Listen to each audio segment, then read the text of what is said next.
tous. Alors, on va aujourd'hui regarder la nouvelle mise à jour que je viens de recevoir, à savoir la 2022.44.25 et avec Alléluia, en fait, on a certaines fonctionnalités qui réapparaissent, qui étaient présentes sur la version 10, que moi j'appréciais particulièrement.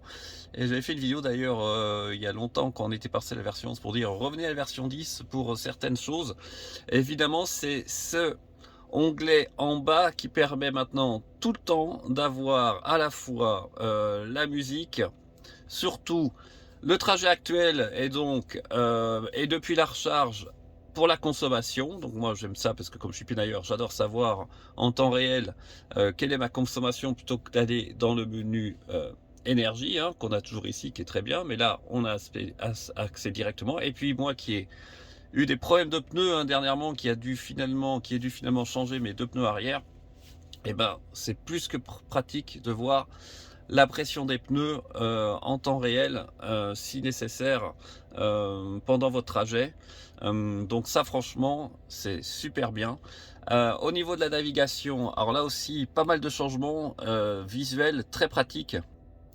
Concrètement, voilà, quand vous sélectionnez une destination, maintenant vous avez deux menus différents, un qui vous détaille très précisément la route à suivre avec la deuxième intersection, et puis en bas en continu vous avez toujours la destination finale avec le pourcentage restant, l'heure d'arrivée et puis le temps du trajet et le nombre de kilomètres. Donc évidemment vous pouvez arrêter le trajet si vous voulez, et puis comme avant vous pouvez avec le petit onglet paramètres soit modifier votre trajet, rajouter des points d'arrêt et même votre destination finale, ou aller dans paramètres et automatiquement remettre par exemple le volume ou changer les paramètres de navigation, notamment pour la redirection, les nombres de minutes que vous voulez de gagner pour qu'il vous propose un autre trajet. Donc ça franchement c'est aussi super. Alors dans ces 2022.44.25, il y a aussi beaucoup d'améliorations. L'Apple Music que je n'ai pas, mais que les fans d'Apple vont évidemment adorer. On va regarder le mode chien. Ça, c'est super. J'ai déjà testé, je vais vous montrer comment ça marche. Qui vous permet même d'ailleurs, sans mettre le mode chien, d'accéder avec le mode sentinelle à la caméra intérieure. La vitesse de ventilation, ça c'est quand vous êtes en automatique.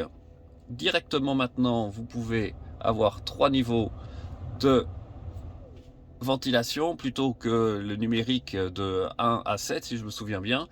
Clignotant automatique, ça j'ai pas encore testé, mais il faut que aller dans contrôle éclairage, on va aller voir ça tout de suite. Donc contrôle éclairage, alors où est-ce que c'est, parce que je suis déjà dans contrôle, donc je vais bien aller dans éclairage, mais ah bah ici, pardon, ici, et donc on va voir annulation automatique, donc on va voir exactement de quoi il s'agit. Vos clignotants se couperont automatiquement après un regroupement ou un changement de voie ou une bifurcation. Si le véhicule détecte un changement de direction de voie à venir, le clignotant ne sera pas coupé avant la fin de la manœuvre. Donc ça se coupe suivant l'angle de direction, quel que soit le réglage choisi pour le mode clignotant automatique. Donc dans les ronds-points, c'était déjà le cas, quand on tournait vraiment très à gauche et qu'on retournait à droite, le clignotant s'annulait tout seul. Mais là, c'est probablement très intéressant au niveau des autoroutes et des voies rapides. Quand vous mettez le clignotant à gauche par exemple et que vous arrivez sur la voie de gauche, d'après ce que je comprends, eh bien le clignotant va s'arrêter tout seul, c'est le changement de voie ou une bifurcation. Donc hâte de pouvoir tester ça. Vous avez aussi la confirmation de la transfert des appels. Donc là aussi, ça peut être intéressant si on ne veut pas que ça sonne dans la voiture, a priori. Donc les appels actifs depuis un appareil connecté. Donc c'est quand vous avez un appel pour le transférer, eh bien on nous demande, alors qu'avant c'est vrai que quand on rentrait dans la voiture sur un appel actif, eh bien ça transférait automatiquement dans la voiture. Alors peut-être que si on regardait la conversation confidentielle, évidemment, c'est pas forcément idéal. Et la recherche des contacts, eh bien écoutez, ça, on va regarder ça tout de suite. Téléphone ici, contact.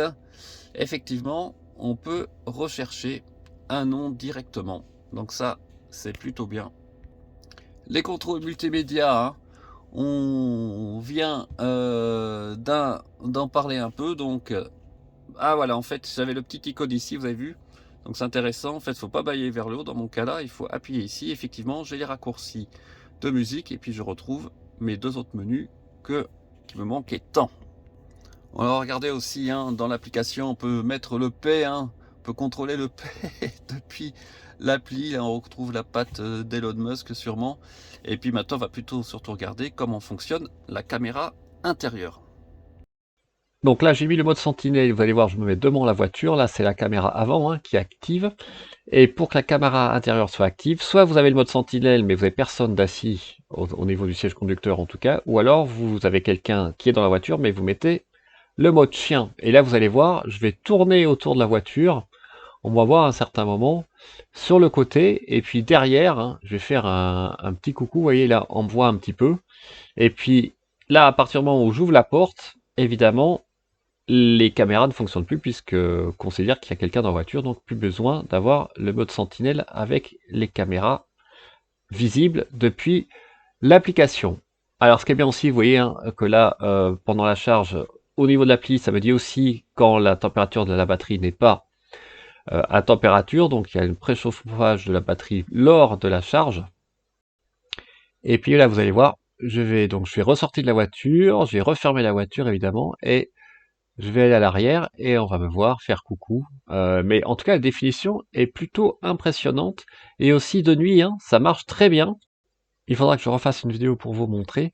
Et puis, il y a aussi ces informations supplémentaires hein, dans l'application maintenant, avec lors de la charge, vous voyez le petit i jaune, et puis en dessous, l'information comme quoi la température de la batterie est basse pour avoir une charge optimum. Et puis surtout, lors des mises à jour logicielles, ou même lorsque vous êtes dans le menu classique de l'application en bas avec le numéro de version, vous pouvez accéder aux notes de la version. Donc ça, franchement, c'est aussi très pratique plutôt que d'aller chercher dans le menu de la voiture les différentes applications ou différentes fonctionnalités qui sont nouvelles avec la fonction que vous venez d'installer. Donc franchement, c'est super et notamment hein, ces contrôles multimédia qui reviennent.